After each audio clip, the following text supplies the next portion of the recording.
Good afternoon, everybody. We are officially recording. The voice you hear is coming from me, Rima McCoy McDeed, and I have the great privilege of facilitating a conversation with you all.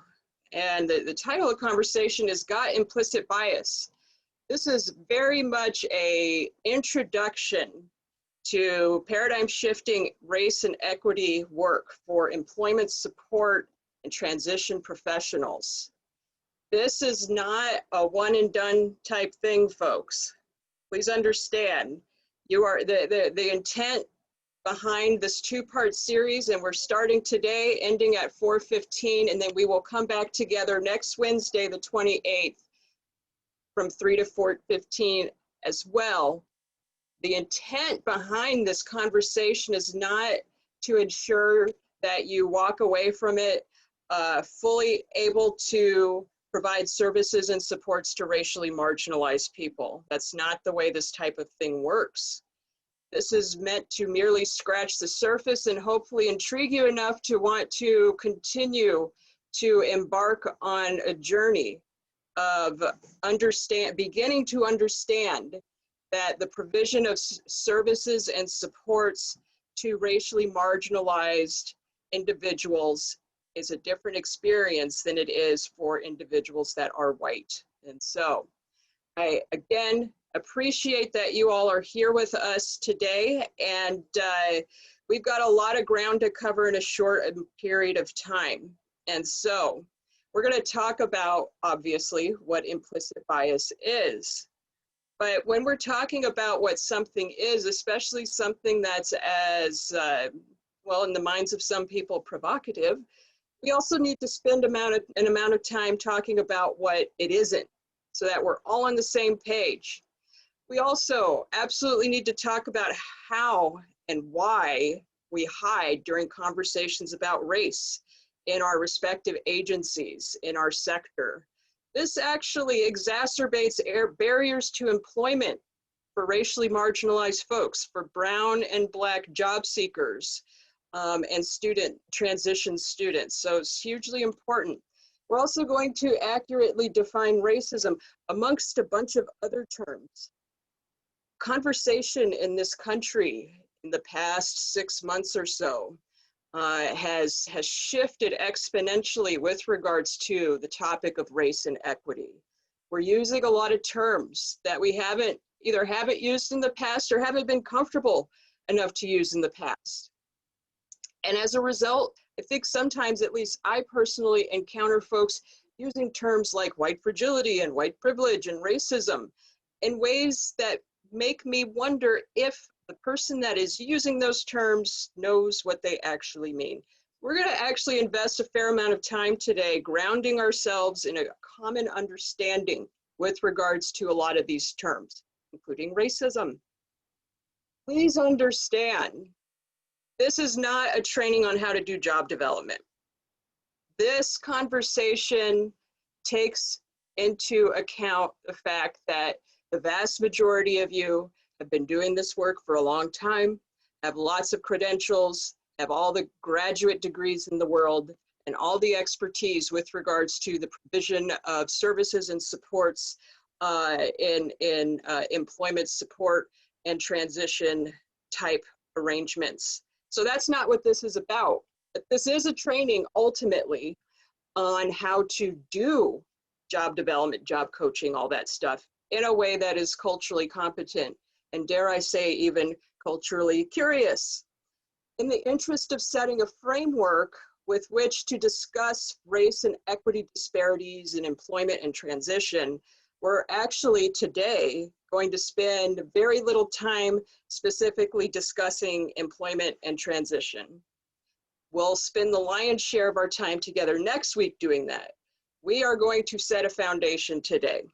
And so I know that with regards to perhaps the workflow that you all experience, you are very busy people, and perhaps a fair number of you came here today thinking, you're going to get 101 easy steps to the provision of services and supports to people that are a different color than you, and wham, bam, thank you, ma'am.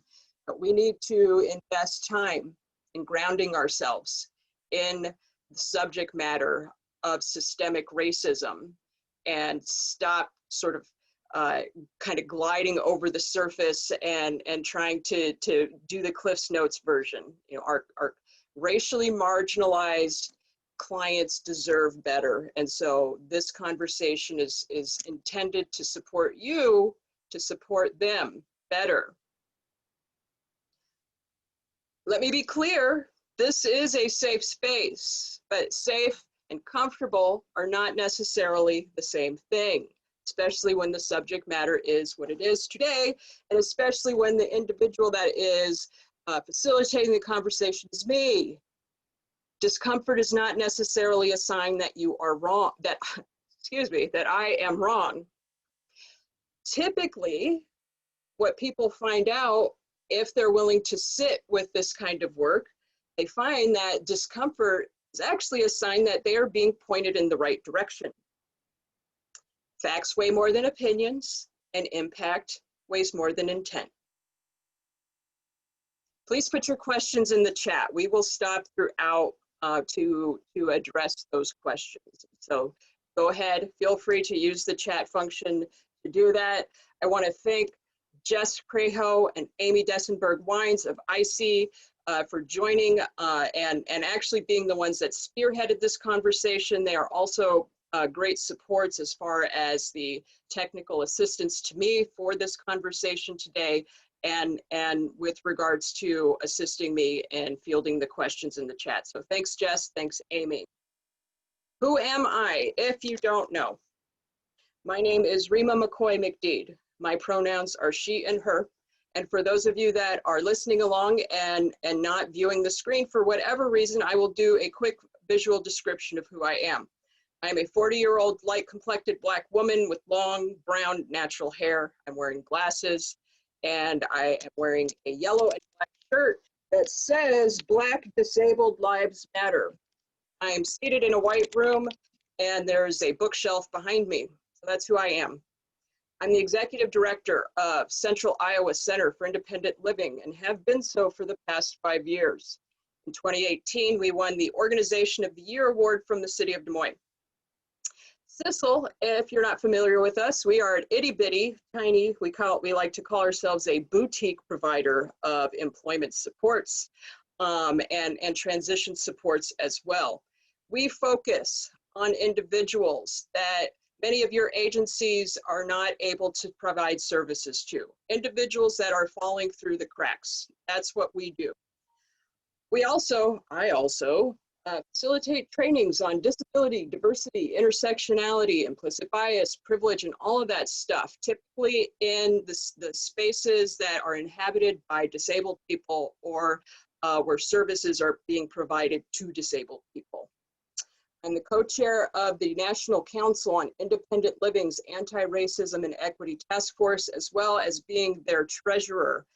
Last year, AT&T awarded me the Humanity of Connection Award in recognition of the intersectional advocacy work that I do.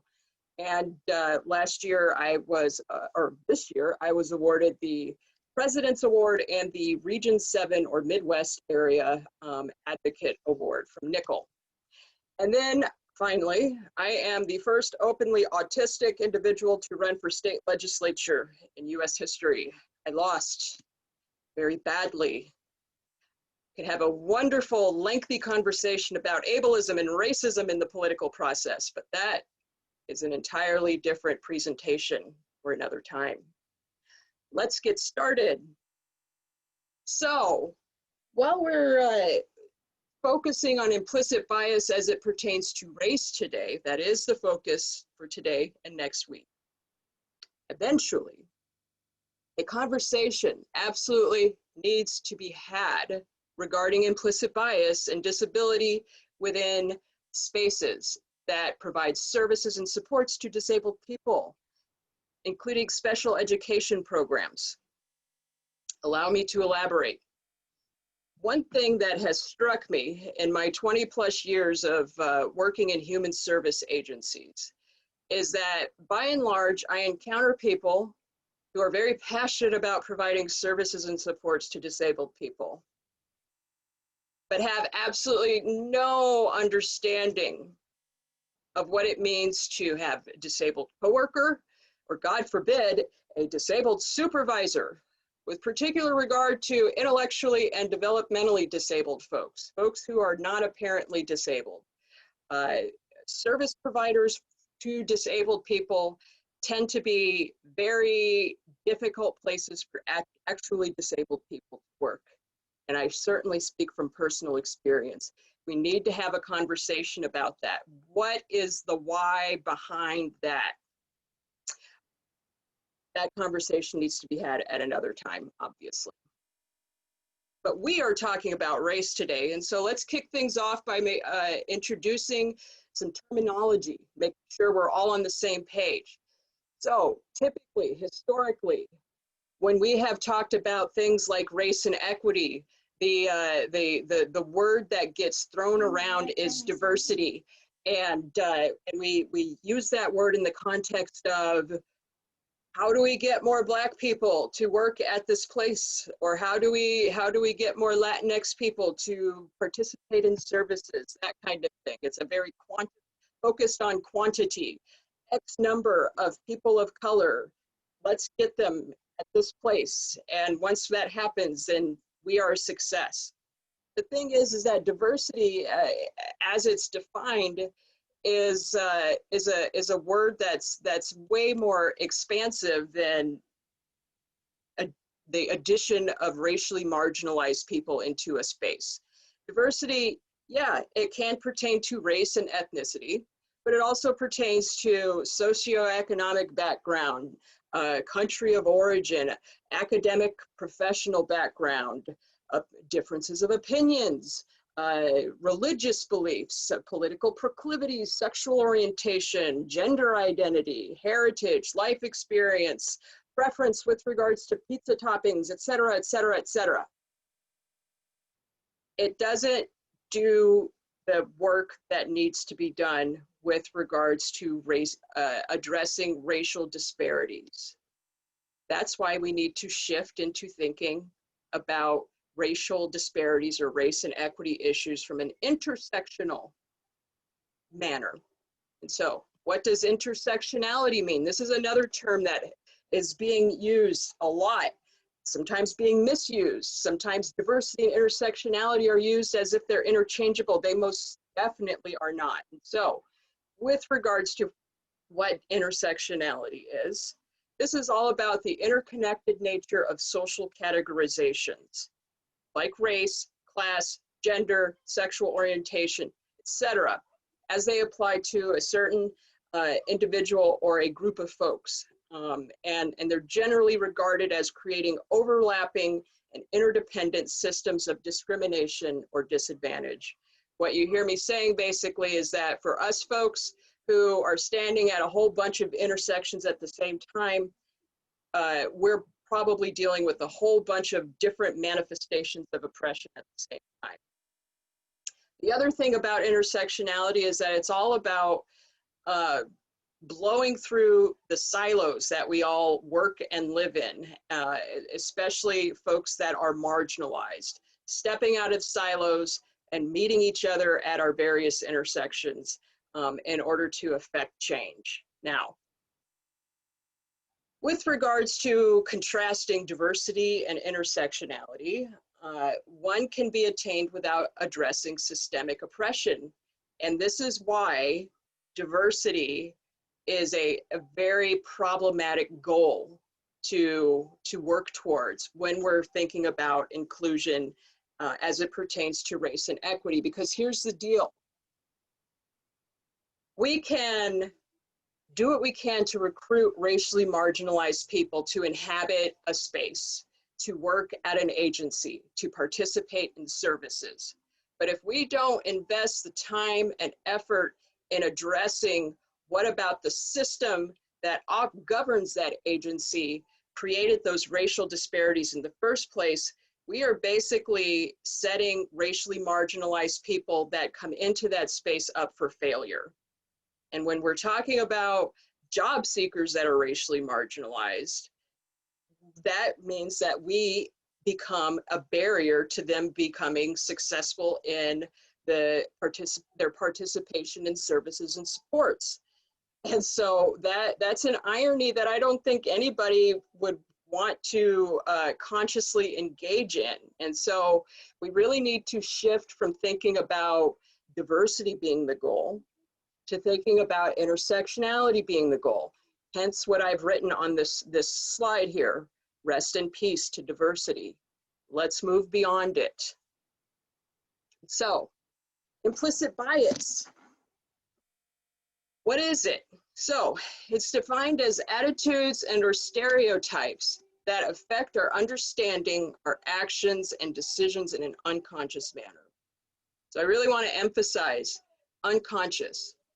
To be clear, all of us engage in implicit bias 24/7 basically.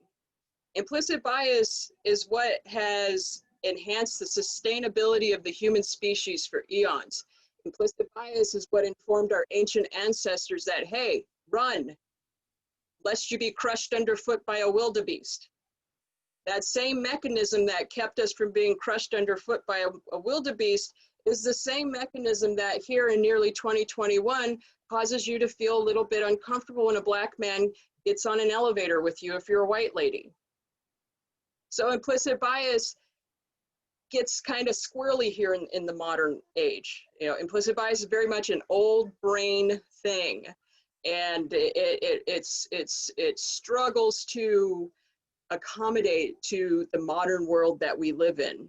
So unconscious, implicit bias, old brain. This is not you consciously holding your purse a little closer to you when a Black person walks past you. Your brain is on autopilot when this is happening. Doesn't mean it's okay, but your brain is on autopilot. Doesn't mean that you're a bad person when you experience implicit bias. We'll go through that here in a few minutes. So very important, let's talk about what implicit bias is not. It's not the KKK burning a cross in my front yard. It's not calling a Black person the N-word. It's not racial profiling or redlining or gentrification or any of those things. Those are very much conscious, premeditated acts of racism. To be clear, implicit bias, when it intersects with race, is a manifestation of race. And here's the deal, folks. We spend a lot of time as a society talking about racism and focusing on the overt stuff, like what I have here, the KKK, my neighbor across the street with his Confederate flag, that kind of thing. We don't spend any time hardly, at least not until recently, talking about the covert manifestations of racism. And we'll talk very specifically about what those look like in the next slide. But it's the covert stuff that perpetuates systemic racism, another buzzword that's being used a lot nowadays, or systems of oppression or that kind of thing. And there are a lot of reasons why we're uncomfortable with talking about the covert stuff. And we'll be talking all about that this afternoon. But so covert racism, also known as implicit bias. Let's talk about it, what it can look like in the work that we all do. So I'm sure all of us know that research shows that when we are looking to fill a position, if we are met with a stack of applications or resumes, we're spending between 7 and 15 seconds reviewing each one. And so logic out the window, implicit bias front and center. You know, our objectivity is taking a back seat, and we're fully in our subjective, implicit bias driven brain. And so that means that we're making a lot of decisions unconsciously without giving it a second thought. So as we're flipping through those resumes and determining whether or not we're going to put it in the proceed pile or the recycle bin, we come across one that has the name Shamika Jenkins at the top. And just without giving it a second thought, it lands in the recycle bin and we keep on going. That's implicit bias. Quietly rushing to hide your purse in your desk when the black male in a delivery uniform walks past, even if his hands are full of packages.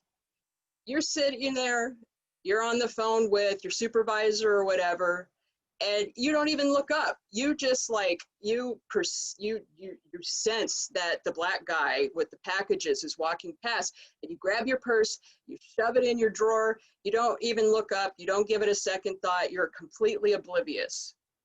You know who isn't oblivious?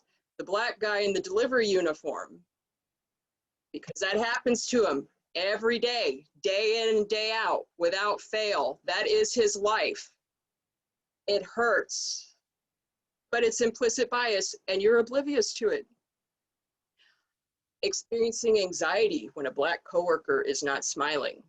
I can't begin to tell you the number of times I have experienced coachings or outright discipline in places of employment because I've been perceived as being hard to read or unfriendly or combative or anything along those attitudinal or other things along those lines. Every single black colleague I know has the same experience. You know, you get one performance review and it's like 99%. You get a second performance review and it's like 69%. What the heck happened? Well, you know, implicit bias is a mitigating factor in that, and you are being perceived in certain ways because of the color of your skin, and your supervisor's perception of how you should be because of the color of your skin. It's if you're looking to fall into a rabbit hole, and you're somebody that's passionate about human resources or being an effective leader or that kind of thing, some Friday night in the future, because of the pandemic, none of us is going out, and so we've got perfect opportunities to just do research on anything we want to for the foreseeable future. But Google black women, human resources, or something along those lines. You will be shocked at what you come across, unless you're black like me, and you won't be shocked, and you'll be like, yep, that totally happened to me. Anyhow, moving on. Determining that hair as it naturally grows out of a person's head is unprofessional. Very much rooted in implicit bias. Simplifying your language when speaking with black people, not just black job seekers or black students, but black coworkers, and even black supervisors. It's amazing. Assuming that the white male, or in the absence of a male, female, is a decision maker when you walk into a place of employment. Your intention is to build a relationship and create employment opportunities for your job seekers. You walk into a place and the white male that you see, you assume is the person that runs the shop, or in the absence of a white male, a white female. That's very much rooted in implicit bias. And so, thanks to implicit bias, the default setting for employment professional or human service provider, whatever, is white, middle class, male, female, binary, and not disabled. So let's do a quick activity. And all it requires is that you sit and think. I have on the screen, for those of you listening along, the word disability. How does looking at that word or hearing that word make you feel? I now have on the screen the hashtag disability so white. How does hearing or seeing that hashtag make you feel? Now, if you're feeling any of the following, even given the little activity I just walked us all through, or any of the information I've presented up to this point, if you're feeling any of the following: guilt, defensiveness, frustration, irritation, put on the spot, perhaps might even feel attacked, or anger. Why did my supervisor make me do this training today? Any of those things. There's a name for that, and it's white fragility. So white fragility is defined as discomfort and defensiveness on the part of a white person when confronted about information pertaining to racial inequity and injustice. We have been talking about white fragility. There's an entire book about white fragility. It's a hot topic of conversation. You can't hop onto social media or look at the news without seeing something that is directly pertains to white fragility or is tangentially related to the subject matter. We have been talking about white fragility and talking around white fragility for the past 6 months, and we have turned it into a boogeyman, is my argument. We've turned it into this hot potato, and white people are like, oh no, I can't have that anywhere near me. You know, it's just like the word racism. Can't have that anywhere near me. Because if I claim that, if I own that, that means that I'm a bad person. Game over. There's no hope for me. I would like to invite you to think about white fragility in a different way today. What if it's a logical response to being made aware of something you aren't fully cognizant that you are participating in? You know, with regards to being an employment or transition support specialist, you know, a large number of you have advanced degrees and various credentials, CESP, MA, MBA, whatever. And you have a degree of confidence with regards to your ability to provide excellent services and supports. And then one day, some lady shows up and basically says, you have work to do with regards to providing services that you do in a way that is better for racially marginalized people. You know, for some of you it might feel like I'm spitting on your expertise, you know, and I'm attacking your professionalism and all that stuff. And it's because you've never encountered the subject matter specifically with regards to the work that you do. So there's a lot of cognitive dissonance perhaps that's at play, and it's permeated with white fragility. You know, white fragility is all about the shock and discomfort that comes when you are presented with information about something that you weren't cognizant that you were participating in, especially if the information is along the lines of, we've got populations of people that hurt because we live in a society that was built to benefit you at their expense. That's got to be a lot to take in. That's a lot to process. And so a lot of times fragility sets in. It's a logical response, honestly, because implicit bias is unconscious, and it's the very core of the process that leads to white fragility. You know, this is a big reason why the diversity and inclusion trainings of yore don't work, because we don't talk about the unconscious stuff. We're so focused on, you know, bring X number of Latinx folks onto the bus or something along those lines. Not what about the bus makes it unsafe for Latinx people to get on in the first place. And so, you know, if we really want to stop having the awkward conversations about diversity and inclusion once a year and then put it away, this is the conversations that we need to have. We need to be focused on bringing, unearthing the unconscious and the subconscious to the surface and allowing the light to shine on it. So ultimately, there's nothing wrong with you. If you experience white fragility, if you make decisions based on implicit bias, you are doing what you've been programmed to do by our society. But when you know better, you have the choice to do better. Just because you've been programmed to do something doesn't mean that you have to just lockstep do it. And so I know we've got a whole bunch of questions in the chat. I will stop the screen share here for a moment, and we'll play catch up as far as the chat is concerned. All right, folks.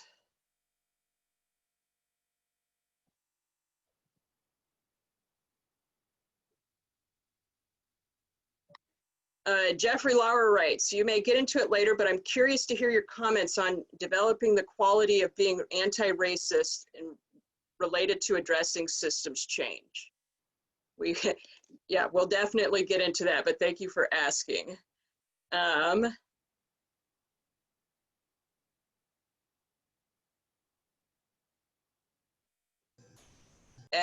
yes, we will, this presentation is being recorded. It will be uploaded by IC, and you will also have access to the PowerPoint as well. I will get both PowerPoints sent out to folks at the conclusion of the training next week.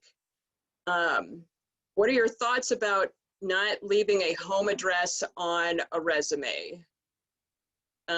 One example of where bias may occur. That's a great question.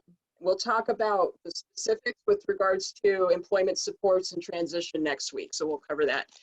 Brian writes, also understand the reception of constant implicit biases becomes internalized and has been shown to have large-scale impact on occupational and academic performance. Racial trauma. We will talk about that later today. Thank you, Brian. Is there a term for all races regarding fragility? For example, Black fragility? No. White people, this system that we live in, this country, the society that we live in, was specifically fabricated to benefit one population of people at the expense of several different populations. So white people either came to this country as colonizers or immigrants to quote unquote seek out a better life. Wonderful. And upon arriving here, engaged in behaviors that caused the oppression of indigenous people, the outright eradication of indigenous people, the enslavement of Black African people, and so on and so forth.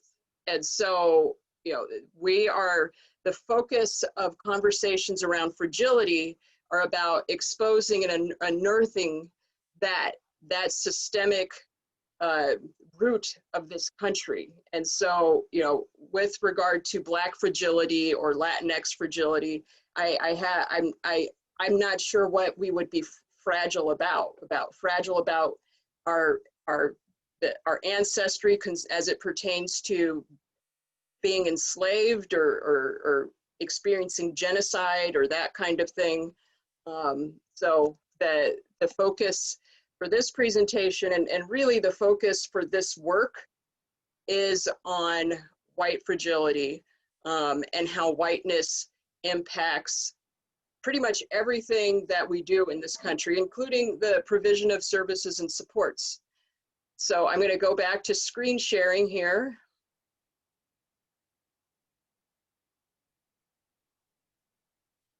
All right. So my guess is that, you know, we've been with each other for about 35 minutes, have shared a lot of information in a short period of time, and it might feel very overwhelming. And so to a certain extent, there might be some white fragility amongst us. That's okay. That's totally fine. If that's a feeling that you're experiencing currently, there are three questions you can ask yourself to ground yourself in order to be able to continue to participate in this training. But also, if and when you ever experience white fragility just in your day-to-day life, I invite you to employ these three questions to help to ground yourself. Is this feedback true? Is what Rima's talking about true? I don't know. Am I too triggered to tell if it's true? Look, we all experience triggers. And typically when we're triggered, you know, we are about as subjective as we can possibly be, as well as being defensive. And objectivity is just nowhere to be found. So if that's the place that we're at, it's really not the best time to be making determinations or observations or even articulating anything to anybody. It's probably a better time to just sit and sit with whatever feelings are coming up for us at the moment. How do I know how to respond? When should I respond? So these are questions I strongly encourage you to take with you when, if and when feelings of white fragility happen to manifest for you. So inhale, because we're about to go deeper. And we're going to talk about white privilege, another one of those buzz terms that's been in heavy rotation for the past 6 months. And one thing that I've definitely noticed in my conversations with white people is that when the conversation turns to white privilege, the focus is on getting it away, not owning the white privilege if we are white, and othering it, making it a thing that only quote unquote exceptional people experience. White privilege is only something that the exceedingly rich or the famous or the powerful experience. I'm just an average everyday person. I'm a service coordinator or something like that. I can't experience white privilege. Well, the thing is that, yeah, you can. White privilege is all about the inherent advantages that are possessed by a white person on the basis of their race in a society that has been characterized by benefiting white people at the expense of racially marginalized people, racial inequity and injustice. So what does that look like in human service spaces? So I'm going to read these as if I'm a white person. The decision makers for my agency are the same skin color as me. My agency was incorporated by people who have the same skin color as me. The most notable people in employment supports or transition have the same skin color as me. My agency has a dress code with a section about hair, but it isn't applicable to me because mine is not kinky. People with the same skin color as me decide at my agency what difficult conversations will be breached and how they will be breached. People with the same skin color as me have the final say regarding harassment investigations at my agency. Side note, people with the same skin color as me are the authors of the standard operating procedures for my agency. Prospective employers that I work with have the same skin color as me, and the only time I come into contact with people who have brown or black skin is when I'm providing them services and supports largely.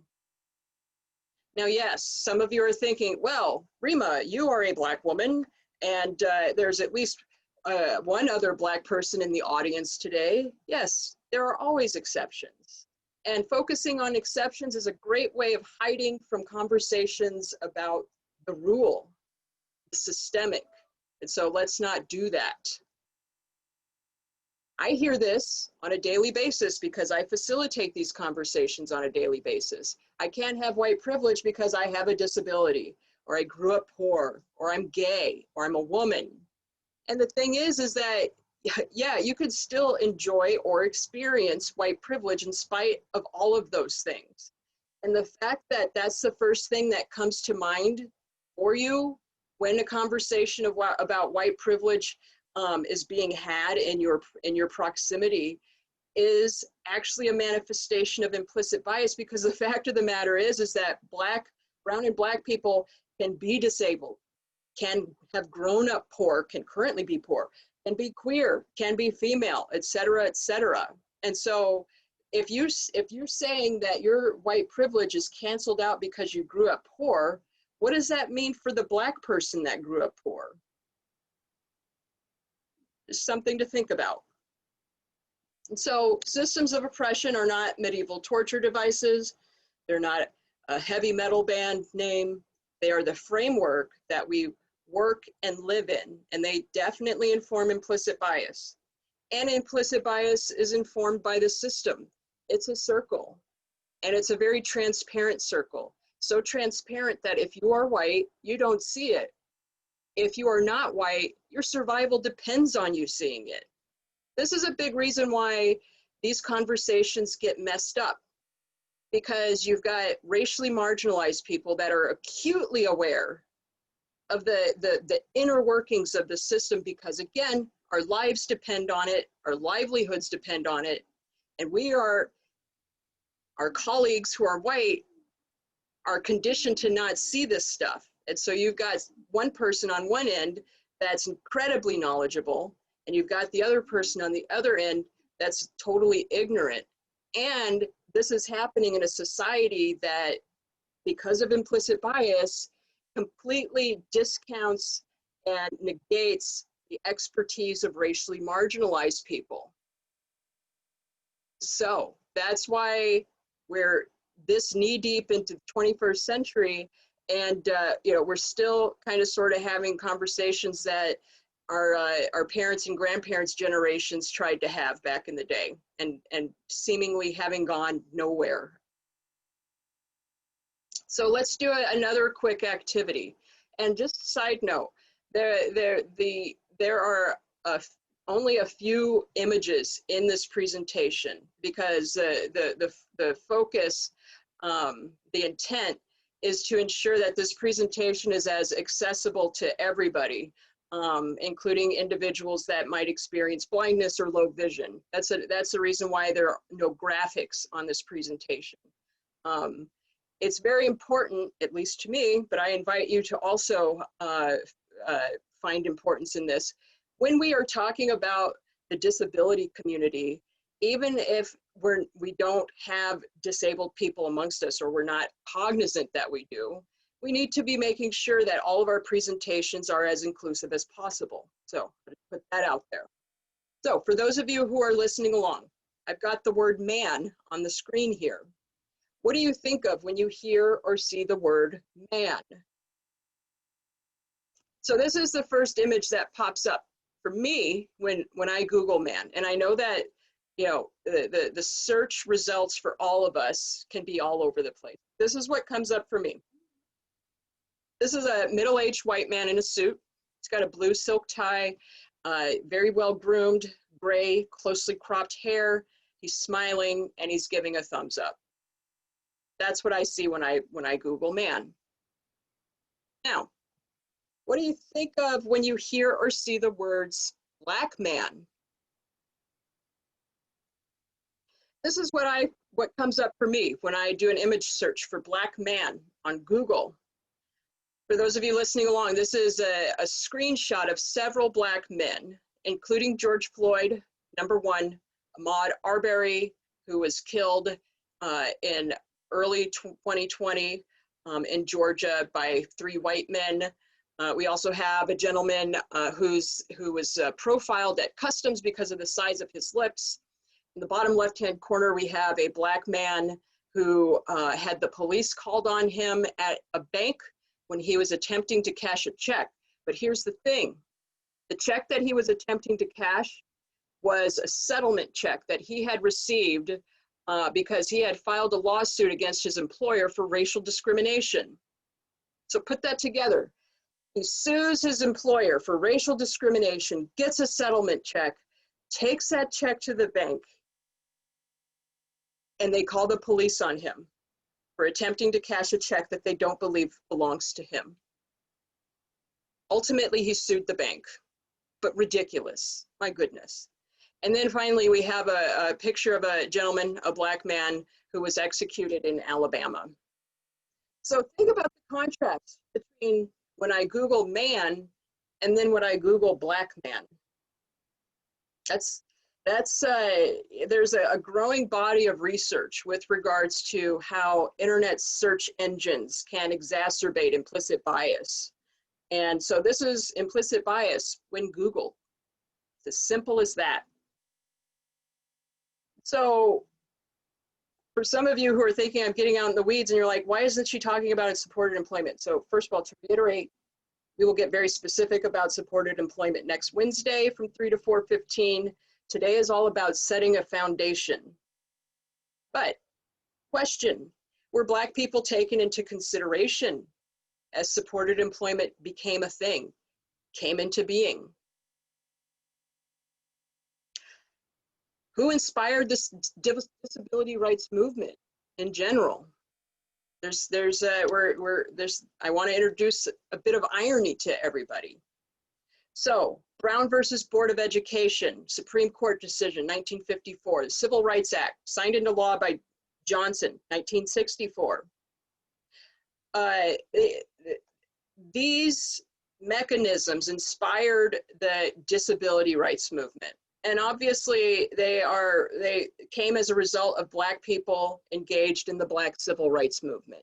So you had disabled people, largely white, largely male, who saw the perceived successes of the Black civil rights movement and said, hey, we can make that happen for our community as well, which is great. It's fine. Being inspired by the successes of other people is just a fantastic thing. Both of these informed subsequent legislation pertaining to disabled people, like the Americans with Disabilities Act, so on and so forth. But here's where the irony steps in. Black people inspired the disability rights movement, and then as soon as the disability rights movement got underway, it systematically excluded and or erased the very people that inspired it, Black people. And so you had, you know, the disability rights movement gained momentum, which led to the modernization of services and supports for disabled people. And none of this took into account that Black people might benefit from participating in the services and supports. Black people can be leaders in this movement, et cetera, et cetera. So let's talk very quickly as we continue to set a foundation from which to work next week. We talk a lot about disability rights at our various respective service providers. And we think about disability rights as being like the you know, Kubla Khan, the gold standard, the sacred cow. I'm going to tip that sacred cow right now for a good cause. Because the thing is we need to ask ourselves, are disability rights, quote unquote, keeping us from being able to identify systemic gaps in human services? So real quick, I know we all know what the ADA is, but this year's the 30th anniversary of the ADA, signed into law July 26, 1990, bans discrimination on the basis of disability in the areas of employment, public services, public accommodations, transportations, telecommunications. You know, prior to the Americans with Disabilities Act, ramps and elevators in public places were few and far in between. And so if you appreciate those things, then you have the ADA to thank for that. The ADA has benefited everybody in the US. The Olmstead Decision, which has been topic of conversation recently with the passing of Supreme Court Justice Ruth Bader Ginsburg, who was the author of the Olmstead Decision back in 1999, declared that the quote unquote unjustified segregation of disabled people constitutes discrimination, according to Section 2 of the ADA. I have unjustified in quotations because it still allows for the quote unquote justified segregation of disabled people. Remember how I mentioned at the beginning of our time together that we need to have a conversation about implicit bias in our spaces as it pertains to actually disabled people? Well, this is a wonderful example of what that looks like systemically. It's still okay to oppress developmentally and intellectually disabled people. We've got all kinds of rationale that buffers us from the fact that sometimes we get kind of bigoted when it comes to intellectually and developmentally disabled people, and the rationalization of the limitation of their rights and liberties. So Olmstead Decision is a wonderful thing, but it is rooted in the systemic bias against intellectually and developmentally disabled people. The Disability Integration Act, not signed into law, basically kind of paused at this moment, but it's intended to end institutional bias and ensure that HCBS is deemed a viable option for disabled people and a support mechanism to ensure that that disabled people can live in community-based settings as opposed to institutional settings. Side note, Iowa institutionalizes more disabled people than almost any other state in this country. Currently, we have 22,000 plus disabled people in institutional settings in this state. That's a topic for another conversation. So that was a crash course in disability rights. Let's talk about disability justice. So justice is all about the use of power as appointed by law, honor, or standards to support fair treatment and due reward.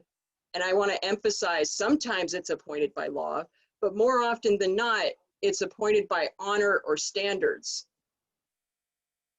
So the hubris of rights, for those of you who are like, what's wrong with disability rights? What's she talking about? Well, here's the deal, because this is going to be an introduction to something that we will talk about more extensively next week. We're going to start talking right now about some of the barriers that your racially marginalized job seekers and transition age students experience that you might not have given any kind of consideration to prior to today. So let's begin. The hubris of rights. Rights often have insufficient mechanisms for actual enforcement or accountability. You know, we talk a lot about unfunded mandates. You know, Workforce Innovation and Opportunity Act, which was signed into law by Barack Obama. It's wonderful, but by and large, with regards to the verbiage as it pertains to transition services, just a big old unfunded mandate. You know, there's no actual appropriation of tax dollars attached to it to assist in making transition happen. So transition funding's kind of all over the place. And typically, you know, side note, you know, the individuals that are able to tap into transition services that actually have funding in them are disproportionately white. And then transition age students that are brown and black experience barriers to participating in that stuff. We'll talk about that next week. There's a David and Goliath-like dynamic between advocates and lobbyists in the eyes of legislators. You know, at best, we have, you know, like the Iowa Association of Community Providers that lobbies on our behalf. But, you know, our ability to engage in systems advocacy in contrast to the lobbyists' ability to engage in advocacy, quote unquote, connecting with lawmakers is very different. And if that is the mechanism that we have to employ in order to get our rights, that is deeply problematic. And then ultimately, rights typically only benefit the most privileged members of the marginalized communities that they are meant to protect. And herein lies the why behind the cracks that brown and black disabled people fall through in this country, day after day after day after day after day. You have to have at least some grounding in this stuff if you want to be able to engage in culturally competent, culturally curious, trauma-informed provision of services and supports to racially marginalized people. So we don't often think about things like the Americans with Disabilities Act as actually causing barriers to racially marginalized people. But if you are a person that's indigenous to this country and your first language is not English, but is a language that is indigenous to this country, like Navajo, for instance, the ADA affords you no protection if you seek some kind of recourse with regards to accommodation in your native language, even though your language is native to this country. The ADA only provides accommodation in English and American Sign Language. It's not an intersectional piece of legislation. And I've talked to folks in protection and advocacy agencies throughout the country, and I mention that and they get really mad. But it's true. I won't belabor the point here because we are crunched for time. But the thing is that a lot of legislation with regards to disability rights was not written in an intersectional manner, did not take into account that it was also meant to protect racially marginalized disabled people. And as a result, we experience the barriers, you know, that come with being a racially marginalized disabled person on a day-to-day basis. Because ultimately rights are about parallels. They're not about intersections. You know, they're about give us some rights so that we can create a parallel society that's a microcosm of the mainstream society that was never built to, that was not built to accommodate us in the first place. So, you know, rights are all about creating a space for populations of people in a society that wasn't built for them in the first place. You know, the founding fathers were not thinking about disabled people when they said we the people or all men are created equal or any of that stuff. This country was not built with with disabled people in mind. It simply wasn't.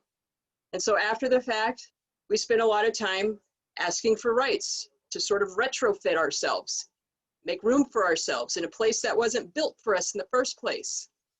And it's the people that have the power that decide whether to extend or withhold those rights in the first place. And when, you know, when on a blue moon they say, ah, yes, we will give you some rights, it's the most privileged of us that benefit, of the disabled people that benefit. And the reality is, use those benefits to assume the role of the powers that be in the parallel society that they create for themselves, or parallel community. And so ultimately, white colonizer supremacy evolves and prevails. And I know that's a lot of strong verbiage there. Just breathe and get through it. So to reiterate, the disability rights movement was inspired by the Black civil rights movement. And once it solidified its infrastructure, it basically shut out Black, Indigenous, and Brown people, especially with regards to leadership roles and that kind of thing. And that left the default setting of the leadership for the movement to be white, and then ironically enough, abled. Again, that's a conversation for another day. Implicit bias within the disability community pertaining to disabled people. This is the one marginalized group where nobody thinks twice about the fact that some of the most notable people in these spaces don't even have a disability, or a parent, guardian, advocate, celebrity, whatever. And actually disabled people are at the periphery of our own movement. Again, conversation for another time. So let's talk about the barriers to employment that you might not necessarily think about. The more removed somebody, a job seeker, transitioning student, is from the default setting with regards to disability, and to reiterate, that's white, male, female, binary, middle class, etc. The more removed somebody is from that default setting, the more likely they are to end up incarcerated. So that's why a lot of times when you're working with a racially marginalized disabled person, they might have a ding on their record, might have felonies, might have misdemeanors, that kind of thing. Because if systemically, they're more likely to have experienced incarceration in the first place. More likely to experience homelessness, be institutionalized, relegated to subservient employment. One thing that we don't talk about enough is the fact that a shockingly high number of people who go into sex work experience a disability. Ostracized from family and community, and otherwise occupying the fringes of mainstream society, which ultimately creates barrier upon barrier to that person attaining and maintaining employment. So, you know, when we are presented with a client that we perceive to be challenging, this is what's going on with regards to them as an iceberg beneath the surface. This is a lot. This is a lot to deal with. So, you know, disabled people, not just in this country, but worldwide, die earlier than those that are multiply marginalized folks die earlier than those that are singularly marginalized by disability, so white disabled people, and then of course by folks that are not disabled at all. Multiply marginalized disabled people die earlier than almost anybody else on the planet. A lot of times those premature deaths aren't an accident. You know, we unfortunately, this year has presented us with many opportunities to talk about eugenics and how it impacts disabled people. Here's a quotation from the United Nations website. Mortality for children with disabilities may be as high as 80% in countries where under 5 mortality as a whole has decreased below 20%, says the United Kingdom's Department for International Development, adding that in some cases, it seems as if children are being weeded out. Now, this is a quotation that pertains to the planet, this is an issue in this country. If you do disability policy work or advocacy on a national level, then you know that we've had several states in this country this year that have tried it, have tried to legislate eugenics, basically, tried to legislate medical rationing in the face of the pandemic that we're experiencing. Alabama this summer tried it. They tried to legislate medical rationing to the point where it would negatively impact people that are otherwise healthy but experience a significant intellectual or developmental disability. Alabama tried to legislate allowing folks like that who are impacted by coronavirus to simply die because they are significantly impacted by intellectual or developmental disability. Washington tried it. Other states tried it. This is not something that happens outside of the US, folks. This is something that happens here. And so this is some information that's probably going to upset some of you, but we are talking about systems, and it's not possible to have a conversation that's effective about systems without talking about systems. Social services, nonprofits, non-governmental organizations, human service providers, etc., exist because of white colonizer supremacy. Because white colonizer supremacy sidelines, marginalizes, and oppresses people the further away they are from the status quo. And so, our sectors exist to kind of soften the blow, so to speak. And I get it. I have a master's degree in nonprofit administration. If it weren't for nonprofit service providers, a lot of people would be completely destitute or dead. But the thing is that we exist to kind of soften the blow of this system that is very dehumanizing to people that are multiply marginalized. With that in mind, I encounter people all the time, especially pre-pandemic, when I would force myself to go to networking events and that kind of thing, who would just be super bubbly and passionate about working in the nonprofit sector and making a career and a name for themselves from, quote unquote, helping people. The thing is that if this conversation is something that you're serious about, that should not be your focus. Your focus should be on supporting society to a point where you providing services is an obsolete function and you work yourself out of a job. And we talk about that kind of sort of in an abstract way at various different service providers, but we really need to take that seriously and walk the talk. We can't be getting too comfortable trying to make a name for ourselves in being service providers. Our first and foremost thought really needs to be, what do we need to be doing on a systemic level to work ourselves out of a job ultimately? Also, there's this. At no time in human history has a group with power willingly handed it over to folks as a result of them asking nicely. So please keep this in mind when you're thinking about racially marginalized folks, racially marginalized disabled folks, but also the racially marginalized folks in their support network, particularly if you've had interactions with them that you found to be combative or whatever. We hear a lot from folks who purport to be allies or whatever, that racially marginalized people need to be nice or else you're not going to be our allies anymore. Okay, well, that's fine. But the thing is that at no time in human history have people with power handed it over to people without power because the people without power asked for it nicely. If you're truly committed to structural change, it means you have to be committed to upsetting the status quo and possibly your agency's funding sources. So ultimately, rights versus justice.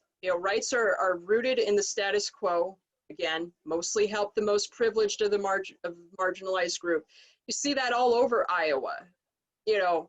the disabled people who have the most access to service, to the point of being completely overserved, are white across the board. They are white, middle class.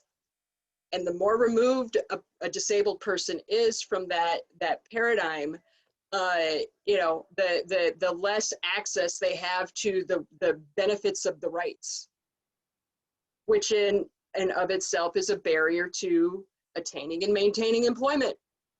Justice upsets the status quo and makes room for intersectional change that benefits all. And please understand, I am not sitting here telling you folks you need to burn stuff down or whatever. We'll talk specifically about what your specific role is, because you can do this work and not get fired for being a radical or anything like that. It's totally possible. We'll talk about that more next week. Power isn't voluntarily given away. Historically, it's been taken by force. Some of the most profound activism that has occurred in this country has been engaged in by disabled people, you know, putting their bodies on the line at state capitals or in DC, getting arrested in the interest of preserving the Affordable Care Act for everybody, that kind of thing. They didn't ask nicely. They stood their ground and got arrested, and as a result saved the Affordable Care Act for everybody. The only way to shift dynamics and create space for racially marginalized people to be effectively served by you is for people with privilege intentionally using their power to shift the paradigm. Is that possible? Yeah, absolutely. Is it probable? It really depends on you. And ultimately, this is work that you can do alone. You don't have to have buy-in from your agency or your spouse or anybody. You can commit to this and keep the job you currently have. You can commit to this and stay in your marriage or whatever. You don't need to make radical changes in your life to do this work. We'll talk about that more next week. Black Lives Matter Statements of Solidarity, authored by service providers from 2013 through Memorial Day of this year. So for those of you listening along, I've got an image of a tumbleweed on a deserted highway, which is to indicate that no, there were not any statements of solidarity. And now, since Memorial Day, I can't think of a service provider or an organization or a corporation that hasn't written some kind of statement of solidarity. My email inbox stays hopping with employers and other folks who are seeking out assistance in writing their own statements of solidarity. We will, this is kind of a teaser for those of you who came here for specific guidance with regards to working with racially marginalized people. We will talk about this next week, addressing racial trauma in service provision. As Brian brought up, you know, the racial trauma can present in symptoms that are similar to post-traumatic stress disorder. Are we as service providers misinterpreting that as behaviors? That's the question that I want to leave with everybody this afternoon. Please think about this. Think deeply. Think about the work that you've done in the past when you've had opportunity to work with racially marginalized people. Has this been something that you've done? If that's the case, it doesn't mean that you're a bad person, but when you know better, you do better. And so this is where I will leave everybody. And I'm going to stop our screen share so that I can catch up with the chat.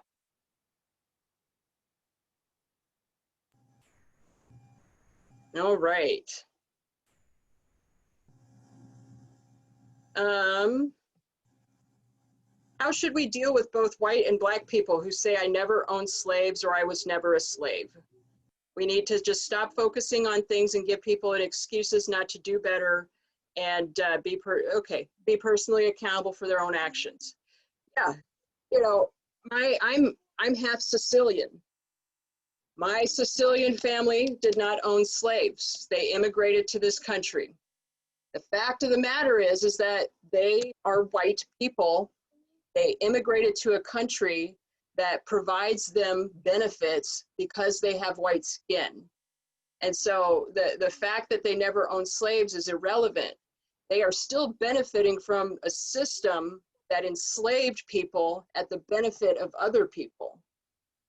With regards to Black folks that say I was never a slave, okay, you are living in a society that was built on the enslavement of people that look like you and still oppresses people that look like you based on the country's history of being oppressive to one population of people at the benefit of another population of people.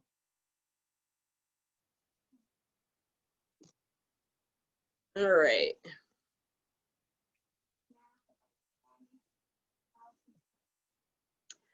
Let's see. Lots of little comments. Looks like people were engaged in commentary in the chat, which is great. Definitely, Alina says, definitely, and especially in regards to access and transportation. Looking forward to more conversation. Some things individuals take for granted that others do not have access to transportation in rural communities and metropolitan communities, so all communities. Yes, yes, absolutely.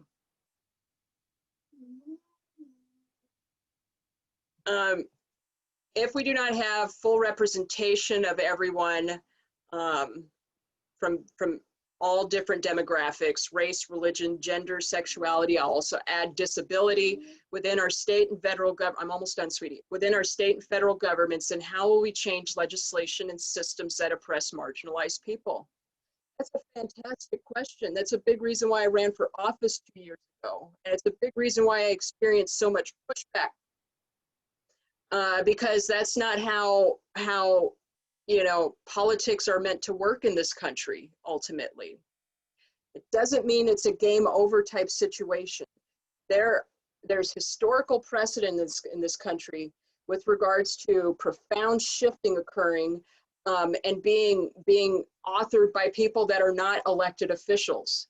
If you look at what's happened in Iowa this year, there's been a conversation with regards to the restoration of voting rights to individuals who have felonies on their records for a decade at least.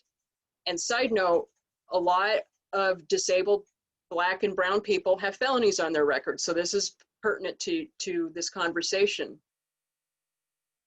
Every year, the NAACP or whatever would go to the state capitol and try to advocate for the restoration of voting rights. This year, Black Lives Matter in Des Moines, none of the individuals being elected officials made it happen. And so over, I believe, 2,500 people in Iowa gained their right to vote in this state because of the work that Black Lives Matter did. So there are ways to affect profound change in this country outside of the political process, outside of legislation, that kind of thing. I'll read one more. In Iowa, our Medicaid system went to HMO and several changes in providers since the beginning. My thoughts on the privatization of Medicaid. You know, that's a wonderful question. And if we have time next week, I will elaborate on that. But it is 4:14 right now. And so I will invite Jess or Amy if you have any parting thoughts for folks. Other than that, the Zoom link for today is the Zoom link for next week. So we will meet again next Wednesday, same time, 3 to 4:15. I apologize if the invitation was confusing, but that was the way that I sent it out was the only way that I could do it without sending out multiple invitations and spamming your inboxes. So I apologize for that. Jess has her camera on, so I'm going to hand it back to her before we end for today. Thanks, everybody. Thank you, Rayma. I was just going to hop on to thank you so much for leading the conversation today and a great teaser for next time and really providing us a great foundation to continue this conversation and to have it. So I just really appreciate it, and we appreciate your time comments flooding in. Thank you so much. Very good. Thank you. This was fantastic. I'm very much looking forward to next week's session. Wonderful insight. Thank you so much. So lots of appreciation and learning and great feedback for today. So as Rayma said, we'll see you next week on the 28th at the same time at 3 p.m. and you'll use the same link. Please feel free to reach out to any of us. I'm gonna put my email here in the chat. Reach out if you need anything. In the meantime, again, thanks Rayma. Thank you everyone. Have a great rest of the day.